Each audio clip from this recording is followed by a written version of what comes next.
Detik-detik kejatuhan Presiden Soeharto sudah terlihat ketika jatuh korban mahasiswa dalam peristiwa Trisakti. Gelombang demonstrasi tidak lagi dapat dibendung yang berujung pada pernyataan Pak Harto bahwa dia mengundurkan diri sebagai presiden. Salah satu tokoh yang waktu itu sangat dekat dengan Pak Harto adalah Menhankam Pangap ABRI Jenderal Wiranto.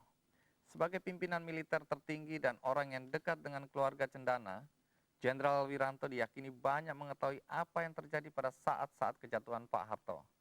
Tidak heran jika ada yang menuduh Jenderal Wiranto ikut memainkan peran saat itu, termasuk antara lain merekayasa kerusuhan Mei 98 dan juga memberi dukungan kepada mahasiswa untuk merebut DPR. Bersaksi di tengah badai, ada kutipan menarik juga dilakukan oleh Ikrar Nusa Bakti ya. Ini dikutip dari buku The Fall of Soeharto. Dia mengatakan, walaupun situasi di Indonesia sejak awal Maret 1998 berada dalam siaga 1, menembaki mahasiswa dengan peluru tajam bukanlah sebuah kebijakan resmi Jenderal Wiranto. Wiranto senantiasa memerintahkan aparat keamanan agar sedapat mungkin menghindari penggunaan kekerasan. Selain itu, dia tidak pernah memerintahkan penculikan terhadap aktivis mahasiswa atau pengkritik pemerintah. Tapi faktanya kan kemudian terjadi penembakan dengan peluru tajam dan penculikan aktivis. Bagaimana Anda menjelaskan? Memang saya hanya bergerak di wilayah kebijakan, Bung Andi ya. Sebagai Pangap, itu saya hanya melakukan kebijakan-kebijakan sebagai acuan para pengendali operasi di bawah. Yang pengendali operasi itu kan para Pangdam dan Kapolda. Nah, tentu ada deviasi dari kebijakan kepada pelaksanaan operasi di lapangan. Oleh karena itu kalau kemudian ada penembakan, memang dikatakan betul, Bung Ikrar betul, Bung Ikrar Nusa Bakti, dia membaca ada radiogram saya untuk tidak menggunakan peluru tajam, untuk menghindari hal-hal yang melanggar hak asasi manusia. Ada radiogram saya. Lalu siapa yang nembak kalau gitu ya? Sudah dihukum kan? Prajurit yang menembak itu sudah ada 11 prajurit ya, dari Brimob sudah dijatuhi hukuman bervariasi. Perwiranya juga yang di atasnya yang langsung mengendalikan di lapangan sudah juga dijatuhi hukuman.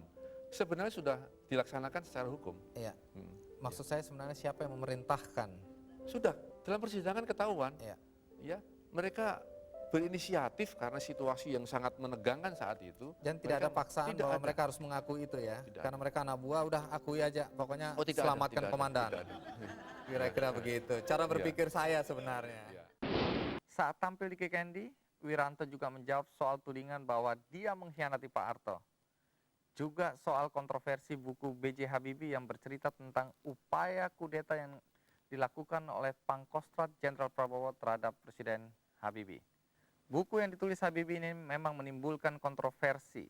Jenderal Wiranto menilai isi buku itu tidak sesuai fakta dan merugikan dirinya. Antara lain soal rivalitasnya dengan Prabowo serta tudingan jahat, tanda kutip, yang disampaikan oleh Sumitro, ayah Prabowo. Apa yang Anda mau luruskan? Gitu ya. Ada beberapa hal yang tadi Anda sebutkan. Misalnya saja yang disebutkan tadi ada laporan khusus masalah itu. Ya. Justru saya waktu itu menyampaikan Pak Habibie bahwa situasi itu tidak mungkin menjurus kepada kudeta. Ya. Jadi sebaliknya dari adegan yang digambarkan oleh Pak Habibie. Bahwa ada...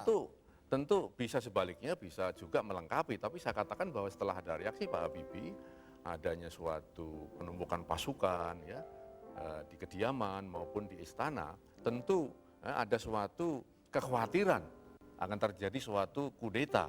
Kan begitu, walaupun tidak disebutkan dalam buku tadi ini ada ya. Tapi saya katakan bahwa kudeta saya jamin tidak ada, Pak. Mengapa Anda berani jamin bahwa kudeta tidak ada? Karena pertama dalam sejarah nasional kita tidak pernah ada tentara kudeta. Ya. Yang kedua, dari struktur organisasi ABRI saat itu, yang mampu atau yang mungkin bisa kudeta hanyalah Pangap. Ya, karena Anda sendiri ya. Karena saya sendiri, dan saya tidak mungkin ya waktu itu melaksanakan suatu langkah-langkah menuju kudeta. Jadi kalau pihak lain saya kira nggak mungkin, dan saya jamin bahwa tidak akan ada kudeta saat itu. Ya, jadi apa sebenarnya tujuan Anda bertemu Pak Habibie waktu itu? Ya, bukan soal tujuan ya. Ketemu presiden itu saat itu sangat penting dan memang diharuskan karena keadaan waktu itu situasi nasional keseluruhan memang membutuhkan suatu laporan yang terus-menerus dari saya yang memahami situasi keamanan nasional saat itu. Dengan demikian maka setiap pertemuan itu selalu saja kita berbicara situasi kritis yang dihadapi negeri itu tatkala ya, ada pergantian pemerintahan ya, yang memang waktu itu harus terjadi dan memang terjadi seperti itu. Kehadiran Wiranto di KKND kala itu memang berkaitan dengan kehadiran narasumber sebelumnya, yakni Habibie dan Prabowo. Pada tayangan KKND sebelumnya, Prabowo menanggapi kisah yang ditulis Habibie di dalam buku Detik-Detik Kejatuhan Soeharto yang oleh Prabowo dinilai merugikan nama baiknya, termasuk soal pencopotan jabatannya sebagai Pangkostrat. Anda shock ya, kaget, karena yang ternyata yang meminta untuk Anda dicopot sebagai Pangkostrat ternyata adalah mertua sendiri, dalam hal ini Pak Harto. Bagaimana situasinya pada saat Ya, itu? mungkin tadi ya, kalau kita lihat kondisi itu kan saya shock ya, saya kecewa. Kalau sekarang setelah sekian tahun kan saya Tenang. lebih menerima dan sebagainya. Dan dalam kondisi sekarang itu kan waktu itu kan pengakuannya Pak Habibie kepada saya. Iya. Nah kebetulan waktu tahun 2004, waktu awal 2004 saya mau maju konvensi Golkar, saya sowan ke Pak Habibie di Jerman, ya, di Kakerbeek, di Iya. satu jam di luar Hamburg. Kita bicara dan di situ beliau ceritanya lain, bukan yang minta saya diberhentikan itu adalah sebuah negara superpower. Oh, jadi di sini inkonsistensi dari Pak Habibie. Jadi waktu itu disebutkan bahwa yang meminta adalah Pak Harto. Ya.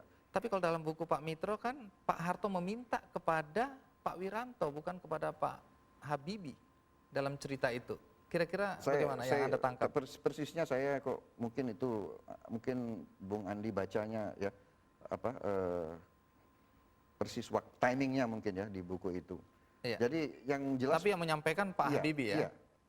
Dalam hal itu waktu pertemuan tanggal hari Jumat 22 Mei itu, Iya. beliau bicaranya seperti itu. Bahwa Pak Ya, Harto Pak yang Harto minta ya? Tapi waktu di Hamburg beliau mengatakan Negara superpower negara yang superpower minta. ya. Begitu. Tanpa menyebutkan negara superpower itu siapa? Tidak. Prabowo juga protes atas apa yang diungkapkan Habibie yang mengatakan Prabowo pernah meminta maaf kepada Habibie saat berkunjung ke Jerman. Di rumahnya beberapa waktu yang lalu Pak Habibie mengatakan Pak Prabowo itu pernah datang ke Jerman menemui saya untuk meminta maaf atas peristiwa Mei 1998. Apa betul begitu?